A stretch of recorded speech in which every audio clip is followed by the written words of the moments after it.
Hello and good morning. Happy Tuesday, everybody. Dr. Stephen Zom here with this week's episode of Tooth Teacher Tuesday. Continuing our trend here over the last few weeks of the subject of dry mouth. Today, talking about, in this part 2 episode, talking about, we've talked about what causes dry mouth. Today I want to talk about what some of the implications are, what can happen if we don't treat dry mouth. And a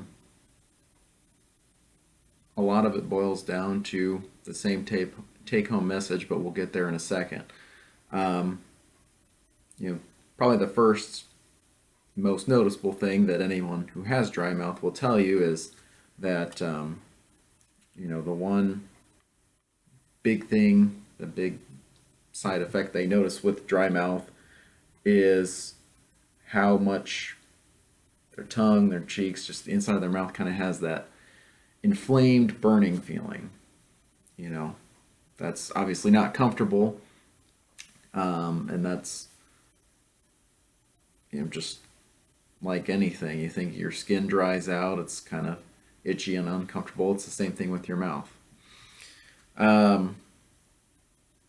What that also means is that your teeth are getting dried out.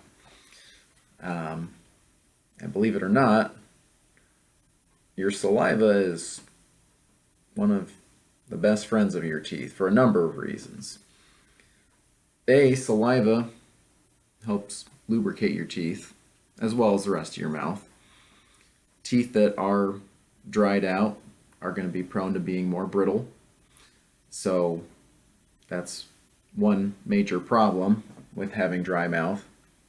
But on top of that, your saliva also protects your teeth in a number of other ways. Your saliva does have some immune factors in it, which means your saliva is somewhat antibacterial. That doesn't mean it kills every bacteria in your mouth, but it can kill some of the nasty ones. And so by having little to no saliva, you don't have that antibacterial protection. And that's also a reason that your gums and your tongue, when they get dried out and they don't have the saliva, bacteria are also going to use that opportunity to cause little localized infections. We talked a number of months back, about thrush or candidiasis, which is an opportunistic fungal infection. And we talked about a number of reasons that can occur, one of those being dry mouth. So antibacterial properties is another huge benefit of saliva that is lost with dry mouth. And the other big thing that your saliva does is, because it's kind of watery, it has a neutral pH, meaning that it acts as a buffer against acids, whether that be the acids that are produced by the bacteria or acids in your various sodas, citrusy fruits, even the acids that are in our stomach acid. By neutralizing some of those acids, again, it's protecting your teeth, because acid is what ultimately breaks down the enamel of the teeth and causes a cavity.